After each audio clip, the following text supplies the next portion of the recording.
Road 10 രൂപ പോയിട്ട് 10 പേര് ഛർദ്ദിക്കാൻ ഞാൻ പ്രാർത്ഥിക്കായിരുന്നു. കാരണം 100 കിട്ടും. നമ്മൾ ഈ 5 പേരിലും പൊട്ടും ഇവിടെ. അപ്പൊ തന്നെ ഡോക്ടർ എന്താ പറഞ്ഞെന്ന് പറയും, താനൊന്ന് പോടോ. ഹായ്, എൻ്റെ പേര് ജിൻഡോ. ഞാൻ കാലടി എറണാകുളത്ത് വരുന്നു. എൻ്റെ പ്രൊഫഷനിൽ ഞാൻ ഒരു സെലിബ്രിറ്റി പേഴ്സണൽ ട്രെയിനറാണ്, ഇന്റർനാഷണൽ ബോഡി ബിൽഡറാണ്. പിന്നെ നിങ്ങൾ ഇപ്പം എന്നെ കാണുന്ന ഒരു ഹൈ ലെവൽ സെലിബ്രിറ്റി പേഴ്സണൽ ട്രെയിനറും ഒരു നല്ലൊരു ബോഡി ബിൽഡറൊക്കെ നിങ്ങൾ അറിയുള്ളൂ. 4 വയസ്സുള്ളപ്പോഴാണ് എൻ്റെ വീട്ടിൽ കറണ്ട് കിട്ടുന്നത്. ആ ഒരു വീട്ടിൽ നിന്നാണ് എൻ്റെ ഒരു സ്റ്റാർട്ടപ്പ്. അവിടെ നിന്ന് പറഞ്ഞാൽ എൻ്റെ ഫാദർ നല്ലൊരു വെള്ളടിച്ച് വീട്ടിൽ വന്ന അമ്മേനെ തല്ല, ഞങ്ങളെ തല്ല, അങ്ങനത്തെ ഒരു സിറ്റുവേഷനിൽ വളർന്ന ആളാണ്. ആള് പാവാണ്, പക്ഷെ ലൈഫിൽ പുള്ളിയുടെ കുടിച്ച ആള് മോശമാണ്, അങ്ങനത്തെ ഒരു ലെവലാണ്. പക്ഷെ അവിടെ നിന്ന് ഞങ്ങൾ വളർന്നിട്ട് പിന്നെ എൻ്റെ അമ്മ ജോലിക്ക് പോയിരുന്നു. പിന്നെ വീട് തിറക്കാൻ അതൊക്കെ എൻ്റെ അമ്മ പഠിച്ചിട്ടുള്ളതാണ്, എന്തോ പള്ളിയിലൊക്കെ പോയി പഠിച്ചിട്ടുള്ളതാണ്. അവിടെ നിന്ന് വന്നിട്ട് പിന്നെ അമ്മ, നമ്മൾ പണ്ട് റോഡ് പണിക്ക് പോലെ, റോഡ് പണിക്ക് പോകാന്ന് പറഞ്ഞാൽ ഇന്നത്തെ പോലെയല്ല. റോഡ് പണി എന്ന് പറഞ്ഞാൽ കൊട്ടയൊക്കെ ചുമന്ന് നടക്കണം. അപ്പൊ അങ്ങനെ അമ്മ റോഡ് പണിക്ക് പോകുന്ന സമയത്ത് ഒരു കൈ പൊങ്ങൂല. എൻ്റെ അമ്മയുടെ ഒരു കൈക്ക് എന്തോ പ്രശ്നമുണ്ട്. അപ്പൊ അമ്മ ഒരു കൈ വെച്ചിട്ട് മാത്രം ഇങ്ങനെ കൊട്ട ചുമന്നോടെ ചെയ്യുന്നത്.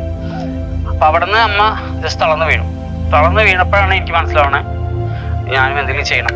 ദെൻ ആ സമയത്തൊക്കെ ഞാൻ 6ാം ക്ലാസ്സിൽ പഠിക്കുന്നുള്ളൂ. ഈ 6ാം ക്ലാസ്സിൽ പഠിക്കുന്ന സമയത്ത് ഞാൻ എന്ത് ജോലിക്ക് പോകുന്നുള്ളത്. അപ്പൊ എൻ്റെ വീടിൻ്റെ അടുത്ത് ഒരു റൂബിക്കമരമൊക്കെ ഉണ്ട്. അപ്പൊ ഈ റൂബിക്കമരം നമ്മുടെ സ്കൂളിലൊക്കെ പെട്ടിക്കട കാര്യങ്ങളൊക്കെ ഉണ്ട്. അവിടെ കൊണ്ടുപോയി ഉപ്പിട്ട് പറിച്ചുകൊണ്ട് വിൽക്കും. അവര് അതിന് ചെറിയ ചെറിയ പൈസകളൊക്കെ കിട്ടും. പിന്നെ കപ്പലിൻ്റെ കച്ചവടം നടത്തും. പിന്നീട് എനിക്ക് മനസ്സിലായ കാര്യം എന്ന് വെച്ചിട്ടുണ്ടെങ്കിൽ ഈ റൂബിക്ക എന്ന് പറഞ്ഞാൽ നമുക്ക് എല്ലാ ദിവസവും ഉണ്ടാവുന്ന, എല്ലാ വർഷത്തിൽ എല്ലാ തവണ ഉണ്ടാവുന്ന കാര്യങ്ങളല്ല. കാരണം ചില സമയത്ത് അത് പോക്കുള്ളൂ. അപ്പൊ എനിക്ക് ജോലിയില്ലാണ്ടായി. അപ്പൊ എനിക്ക് തോന്നി ഞങ്ങളുടെ നാട്ടിൽ ഈ മാർബിളിന്റെ ടൈലിന്റെ പണിയൊക്കെ ഭയങ്കര വിപുലമായിട്ട് നടക്കുന്ന സമയമാണ്. അപ്പൊ ഞാൻ അതിനകത്ത് മാർബിൾ ചെടി കോരാൻ, അന്നത്തെ കാലം അറിയാലോ, മുസ്ലിക്കൊക്കെയാണ്, ചെടി കോരാൻ നടക്കും. പിന്നെ അങ്ങനെ അവരെ ഹെൽപ്പ് ചെയ്യാൻ നടക്കും, പരിക്കും കോരാൻ നടക്കും. അത് അങ്ങനെ ആ ലെവലിലേക്ക് ഞാൻ മാറാൻ തുടങ്ങി. അങ്ങനെ ചെറുപ്പം മുതലേ ഒരു 8ാം ക്ലാസ്സിൽ പഠിക്കുന്ന മുതലൊക്കെ ഒരു ആഴ്ചയിൽ 4 ദിവസമൊക്കെ ഞാൻ ക്ലാസ്സിൽ പോകും. ടീച്ചർമാർക്കൊക്കെ അറിയാം എൻ്റെ സിറ്റുവേഷൻ. അന്നത്തെ കാലത്ത് നമ്മുടെ ടൈൽസിന്റെ ജോലിക്ക് പോകുന്ന സമയത്ത് മുസൈക്കാണ് കൂടുതൽ, മുസൈക്കും മാർബിളൊക്കെ. അതൊക്കെ അന്ന് ശരിക്കും പറഞ്ഞാൽ ഇന്നത്തെ പോലത്തെ മെഷീൻസ് ഒന്നുമില്ല. സൈഡൊക്കെ ഒട്ടിക്കുക എന്നൊക്കെ സാധാരണ അത് നമ്മൾ കൈ കൊണ്ടിരുന്ന് ഉരയ്ക്കണം. കൈ കൊണ്ടിരുന്ന് ഉരയ്ക്കുമ്പോൾ എന്ന് പറഞ്ഞാൽ മണലൊക്കെ ഇട്ട് നല്ല ഗ്ലൗസ് ഒക്കെ ഇട്ട്, മറ്റേ നമ്മൾ കണ്ടില്ല കരി എറിയാൻ വേണ്ടിയിട്ടുള്ള ഗ്ലൗസ് ഇല്ല എന്ന്, അന്ന് ആ ഗ്ലൗസ് ഒക്കെ ഇട്ട് നമ്മളിങ്ങനെ ഇരുന്ന് ഉരയ്ക്കുന്ന സമയത്ത് നമ്മൾ ഈ 5 വിരലും പൊട്ടും ഇവിടെ. അപ്പൊ തലേദിവസം വീട്ടിൽ ചെല്ലുമ്പോൾ മഞ്ഞപ്പൊടി എടുത്ത്, അത് മഞ്ഞപ്പൊടി ഇടാനുള്ള ഉദ്ദേശം വെച്ചാൽ പിറ്റേ ദിവസം ഉണങ്ങിയാലേ വീണ്ടും ഉരയ്ക്കാൻ പറ്റുള്ളൂ. ആ സിറ്റുവേഷൻ അതൊന്നും മറക്കാൻ പറ്റാത്ത കാര്യമാണ്. അങ്ങനെ ഇരിക്കുന്ന സമയത്താണ് നമ്മൾ ഒരു വെക്കേഷന് 2 മാസം അടുപ്പിച്ച് നമുക്ക് സമയം കിട്ടുള്ളൂ. 9ൽ പഠിക്കുന്ന സമയത്ത് ബാറിൽ ജോലിക്ക് പോകണം. ബാറിൽ എന്ന് പറഞ്ഞാൽ പാത്രം കഴുകാൻ, അറിയാലോ, പണ്ടത്തെ ക്ലീൻ ബോയ്. അങ്ങനെ ഇരിക്കുന്ന സമയത്ത് ഒരു എന്താ പറയുക, നിങ്ങൾക്ക് ഛർദ്ദിച്ച് കാണാൻ ആരെങ്കിലും ആഗ്രഹിക്കണമല്ലോ. അതൊക്കെ 10 രൂപ ഞാൻ പോയിട്ടുണ്ട്. 10 രൂപ പോയിട്ട് 10 പേര് ഛർദ്ദിക്കാൻ ഞാൻ പ്രാർത്ഥിക്കായിരുന്നു. കാരണം 100 രൂപ കിട്ടും. അന്ന് ആ 100 രൂപ എൻ്റെ വീട്ടിൽ ഒരുപാട് കാര്യങ്ങൾ ചെയ്യാൻ പറ്റും. ലൈഫിൽ അതൊരു എന്താ പറയുക, നമുക്ക് മാനസിക സിറ്റുവേഷൻ അത് പറഞ്ഞാൽ നിങ്ങളോട് എങ്ങനെ പറയണമെന്ന് എനിക്ക് അറിയില്ല. നമ്മൾ ഈ റൂബിക്ക് വെക്കുന്ന സമയത്താണ് ഞാൻ ചെറുപ്പത്തിൽ തന്നെ ഒരു 5ലോ 6ലോ പഠിക്കുന്ന സമയത്താണ് ഞാൻ നമ്മുടെ കരാട്ട ക്ലാസ് കാണുന്നത്. അങ്ങനെ ഞങ്ങളുടെ നാട്ടിലൊരു കാലടിയിൽ കരാട്ട ക്ലാസ് ഉണ്ട്. അപ്പോൾ അവിടെ ഞാൻ കരാട്ട പഠിക്കാൻ ചേരണം. കരാട്ട പഠിക്കാൻ ചേരുന്ന പറഞ്ഞാൽ അങ്ങനെ പഠിച്ചിരിക്കുന്ന സമയത്ത് തന്നെ ഒരു 9ൽ പഠിക്കുമ്പോൾ തന്നെ ഏറ്റവും പ്രായം കുറഞ്ഞ ഒരു ബ്ലാക്ക് ബെൽറ്റ് എന്ന ഒരു ബഹുമതി എനിക്ക് കിട്ടി. അത് പേപ്പറിലൊക്കെ ഫോട്ടോ വരാം. ഫസ്റ്റ് ഫോട്ടോ വരുന്നത് എൻ്റെ അതാണ്, എൻ്റെ ലൈഫിലെ ഫസ്റ്റ് അച്ചീവ്മെന്റ്. 9ൽ പഠിക്കുമ്പോൾ തന്നെ ഞാൻ ബ്ലാക്ക് ബെൽറ്റ് എടുത്തു. അത് കഴിഞ്ഞിട്ട് എനിക്ക് തോന്നാണ് ഇത് അപ്ഡേറ്റ് പഠിക്കണം എന്ന് തോന്നി. അപ്പം എൻ്റെ മാഷിനെ കുൻഫു പഠിപ്പിക്കുന്നുണ്ട്. അപ്പം ഞാൻ കുൻഫു ബ്ലാക്ക് ബെൽറ്റ് എടുക്കാൻ തുടങ്ങി. അതും പഠിച്ചു. പിന്നെ അത് കൂടാണ്ട് അപ്പം എനിക്ക് തോന്നാണ് എനിക്കിതൊരു ക്ലാസ് തുടങ്ങണം, സ്വന്തമായിട്ട് ക്ലാസ് തുടങ്ങണം. മാഷ് എന്നെ പ്രോത്സാഹിപ്പിക്കാൻ തുടങ്ങി. അപ്പം ഞങ്ങളുടെ നാട്ടിൽ തന്നെ ഒരു ഗുരുമന്ദിരം ഉണ്ട്. ക്ലാസ്സിനോട്, എൻ്റെ സ്കൂളിനോട് ചേർന്ന് ഗുരുമന്ദിരം ഉണ്ട്. അവിടെ നമ്മൾ ഒരു കരാട്ടെ ക്ലാസ് സ്റ്റാർട്ട് ചെയ്യാണ്. പ്രീ ഡിഗ്രി പഠിച്ചിരിക്കുന്ന സമയത്ത് ഞാൻ ടൈൽസിന്റെ കോൺട്രാക്ട് പണി എടുക്കാൻ തുടങ്ങി. എൻ്റെ കൂടെ ഒരു എന്താ പറയുക, ഞങ്ങളുടെ നാട്ടിലറിയാം, അതിന് മാത്രം ഒരു 100 പേരോളം എൻ്റെ കൂടെ തൊഴിലുണ്ടായിരുന്നു, എൻ്റെ കീഴിൽ ജോലി ചെയ്യാൻ വേണ്ടിയിട്ട്. അങ്ങനെ ഇരിക്കുന്ന സമയത്താണ് ഞാൻ പ്രീ ഡിഗ്രി പാസ്സാവാണ്. അവിടെ നിന്ന് പിന്നെ നമ്മൾ എന്ത് ചെയ്യണം, നമ്മുടെ ലൈഫിൽ ഇനി എന്ത് ചെയ്യണം എന്നുള്ള ഒരു ടേണിംഗ് പോയിന്റ് വന്ന സമയത്താണ് എൻ്റെ വീടിൻ്റെ അടുത്തുള്ള ഒരു പള്ളിയിലെ അച്ഛൻ പഞ്ചാബിൽ ആണ് നിൽക്കുന്നത്. ആ അച്ഛൻ പറഞ്ഞു, അവിടെ ഒരു സ്കൂളിൽ ജോലി തരാം, ഒരു ഫിസിക്കൽ ട്രെയിനറുടെ ജോലി തരാം, അവിടെ ചെല്ലാണ്. പിന്നെ അവിടെ കരാട്ടെ പഠിപ്പിക്കാന്ന് പറഞ്ഞാൽ ഒരു സ്ഥലത്തൊന്നുമല്ല, ഒരു 16 സെന്ററോളം ഞാൻ ഇട്ടു. 10-16 സെന്ററോളം ഇട്ടു. അവിടെ എന്ന് പറഞ്ഞാൽ പെണ്ണുങ്ങൾക്ക് തന്നെ അവർക്ക് പ്രൊട്ടക്ഷൻ ഇല്ല. അപ്പൊ അവർ ചെറുപ്പത്തിലെ മുതൽ അതിന് വേണ്ടിയിട്ട് ഇങ്ങനെ മാർഷൽ ആർട്സ് കാര്യങ്ങളൊക്കെ പഠിക്കുന്ന ആളാണ്. അപ്പൊ അതുകൊണ്ട് പെണ്ണുങ്ങളായിരുന്നു കൂടുതലും എൻ്റെ അടുത്ത് പഠിക്കാനായിട്ട്. 10-16 ക്ലാസ്സുകളിലും ഭയങ്കര, അങ്ങനെ തന്നെ എനിക്ക് ഭയങ്കര ഇൻകം കിട്ടാൻ തുടങ്ങി.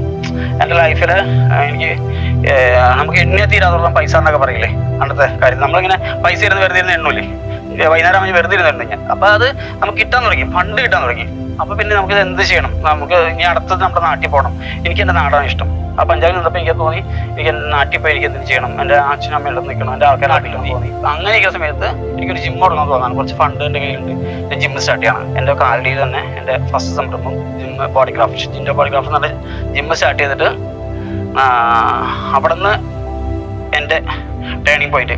കാരണം വെച്ചിട്ടുണ്ടെങ്കിൽ എനിക്ക് മറ്റുള്ളവരെ ട്രെയിനിങ് ചെയ്യിക്കാൻ, അതായത് എൻ്റെ ബോഡി ട്രെയിൻ ചെയ്യുന്നതിലും എനിക്കിഷ്ടം മറ്റുള്ളവരെ റെഡിയാക്കി എടുക്കുക എന്നുള്ളതാണ്. അത് എൻ്റെ ഒരു ലൈഫിൽ എന്നെ കുറിച്ച് അന്വേഷിച്ചാൽ അറിയാൻ പറ്റും. അതായത് ഒരു 800 പേരുക്കുള്ള എൻ്റെ കീഴിൽ തന്നെ നിന്നിട്ട് ഗൾഫിൽ ജോലിക്ക് പോയിട്ടുണ്ട്. കാരണം 800 കുടുംബങ്ങളെ ഞാൻ രക്ഷപ്പെടുത്തിയെന്ന് അർത്ഥം. കാരണം എൻ്റെ സർട്ടിഫിക്കറ്റ് എംബസിയിൽ അറ്റസ്റ്റ് ചെയ്ത് കിട്ടും. അത് വെച്ചിട്ട് അവർ ജോലിക്ക് പോയിട്ടുണ്ട്. അപ്പം എൻ്റെ ലൈഫിൽ എനിക്ക് മറ്റുള്ളവരെ രക്ഷപ്പെടുക, മറ്റുള്ളവരെ ട്രെയിൻ ചെയ്യിക്കുക, മറ്റുള്ളവരെ രക്ഷപ്പെടുക, അതാണ് മനസ്സിലുണ്ടായ ഏറ്റവും കൂടുതൽ ഒരു മാനസിക സുഖം. ഞാൻ കോമ്പറ്റീഷൻ ചെയ്യുന്ന സമയത്തേക്കാണ് ബോഡി ബിൽഡിംഗ്, ഒരു ഇന്റർനാഷണൽ കോമ്പറ്റീഷൻ ചെയ്യുന്ന സമയത്ത് 2 ദിവസം കോമ്പറ്റീഷനാണ്. ഒരു തലേ ദിവസം ഫ്രീ ജഡ്ജ്മെന്റിൽ, അതിനകത്ത് ഞാൻ ഫസ്റ്റ് വരാണ്. പക്ഷെ പിറ്റേ ദിവസം അനൗൺസ്മെന്റ് ചെയ്യുന്ന സമയത്താണ് ഞാൻ തേർഡാണെന്ന് അറിയുന്നത്. പക്ഷെ അതൊക്കെ അവിടെ നിന്ന് നമ്മുടെ ലൈഫിൽ ഒരുപാട് കളികളുണ്ടെന്ന് നമുക്ക് മനസ്സിലാക്കണം. എന്ത് പ്രസ്ഥാനത്തിലും ഭയങ്കര കളികളുണ്ട്. പക്ഷെ അതൊന്നും എന്നെ സംബന്ധിച്ചിടത്തോളം അതൊരു വിഷയമല്ല. ഒരുപാട് സ്റ്റേജുകൾ, ഒരു 10-200 സ്റ്റേജ് ഞാൻ കയറിയിട്ടുണ്ടെങ്കിൽ ഒരു 36 പട്ടം എൻ്റെ മേത്ത് വീണുണ്ട്. ആ പട്ടം മേത്ത് വീണതും ഒരുപാട് സ്റ്റേജുകളിൽ നിന്ന് മെഡൽ ഇല്ലാണ്ടാണ് ഞാൻ ഇറങ്ങിപ്പോയിക്കണം. ഞാൻ അവിടെ നിന്ന് തളർന്നിട്ടില്ല. നിങ്ങളോട് എനിക്ക് പറയാനുള്ള കാര്യം വെച്ചാൽ മറ്റുള്ളവർ നമ്മളെ ഭയങ്കരമായിട്ട് തളർത്തുന്ന ആൾക്കാർ. ഞാൻ എൻ്റെ തന്നെ ഒരു എക്സാമ്പിൾ പറഞ്ഞുതരാം. എൻ്റെ ഒരു ആക്സിഡന്റ് പറ്റിയിട്ട് 2 കൈയും പൊങ്ങാൻ പറ്റുന്ന സിറ്റുവേഷൻ ആയിരുന്നു. അങ്ങനെ ആ ഡോക്ടർ പറഞ്ഞു നീ ജിമ്മൊന്നും ചെയ്യരുത്, ചെയ്തിട്ടുണ്ടെങ്കിൽ ഞാൻ ഓടിച്ചു പോകും, ലാസ്റ്റ് ഒരു സിറ്റുവേഷൻ ആവരുതെന്ന് പറഞ്ഞപ്പോൾ ഞാൻ ആ ഡോക്ടർ പറഞ്ഞ് കേട്ട് ജിമ്മിലൊന്നും പോകാണ്ട് ഇങ്ങനെ പോകുന്നു. ജിമ്മിലൊക്കെ ഞാൻ പോയിരിക്കും, മറ്റുള്ളവർ ചെയ്യേണ്ട കണ്ടിട്ട് നമുക്ക് പറ്റാത്ത രീതിയിൽ പോയിരിക്കും. പക്ഷെ എന്നാലും ഞാൻ പയ്യെ ഇങ്ങനെ ഇമ്പ്രൂവ് ചെയ്യാൻ തുടങ്ങി. കാരണം കേബിൾ ചെയ്യാൻ തുടങ്ങി, അങ്ങനെ ഇമ്പ്രൂവ് ചെയ്യാൻ തുടങ്ങി. അങ്ങനെ ഇരിക്കുന്ന സമയത്താണ് ഞാൻ നല്ല ബിൽഡറായി. അത് കഴിഞ്ഞപ്പോൾ നല്ല ബിൽഡറായി ഞാൻ സൗത്ത് ഇന്ത്യ മെഡൽ വന്നു, ഗോൾഡ് മെഡൽ വന്നു. അത് കഴിഞ്ഞ പിന്നെ ഗോൾഡ് മെഡൽ വന്നു എൻ്റെ പേപ്പറിൽ. കാരണം ഒരു അസോസിയേഷൻ ഒരു അസോസിയേഷൻ ഉള്ളൂ. ആ ഒരു അസോസിയേഷനിൽ ഞാൻ മെഡൽ വന്നപ്പോൾ പേപ്പറിൽ ഫുൾ ഫോട്ടോ വന്നപ്പോൾ ഞാൻ ആ ഡോക്ടറെ വിളിച്ചിട്ട് ഡോക്ടറോട് പറഞ്ഞു, ഡോക്ടറെ എനിക്ക് ഇങ്ങനെ ഒരു മെഡൽ വന്നു. കൺഗ്രാറ്റ്സ് ഡോക്ടറെ, പേപ്പറിൽ ഫോട്ടോ ഉണ്ട്. അപ്പം തന്നെ പുള്ളി എടുത്ത് മറിച്ച് പേപ്പറിൽ ഫോട്ടോ നോക്കിയിട്ട് എന്നോട് കൺഗ്രാറ്റ്സ് പറഞ്ഞു. പക്ഷെ ഞാൻ പറഞ്ഞു ഡോക്ടറെ എനിക്കൊരു കാര്യം പറയാനുണ്ട്. അപ്പം എന്താ ഡോക്ടർ നിങ്ങൾ ആരെയും തളർത്തരുത്. കാരണം ഡോക്ടർ എന്നോട് ഒന്ന് അങ്ങനെ പറഞ്ഞപ്പോൾ ഞാൻ അനുവാദിച്ചിരുന്നായിരുന്നെങ്കിൽ ഞാൻ ഇങ്ങനെ അച്ചീവ്മെന്റ് ചെയ്യില്ല.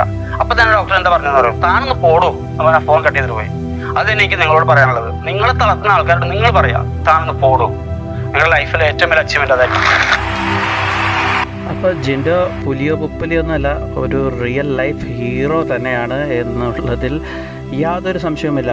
ശരീര പുഷ്ടി കാണിച്ച് മല്ലയായതല്ല, ഇത് ജീവിതത്തിൻ്റെ മല കയറി വന്ന ജിൻഡോ റിയൽ ലൈഫ് ഹീറോ.